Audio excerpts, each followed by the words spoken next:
ஒன்பது கோளும் ஒன்றாய் காண அங்கு கற்பகம் என்னும் கடவுளின் மெய்யில்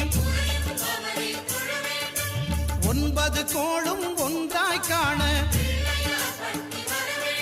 அங்கு கற்பகம் என்னும் கடவுளின் மெய்யில் சூரியன் முதலாய் ஒன்பது கிரகமும் பலவித குணங்களை கொண்டிருக்கும் எங்கள் கற்பக கருவில் அவை வரும்போது ஒன்றாய் சேர்ந்து பலனளிக்கும்.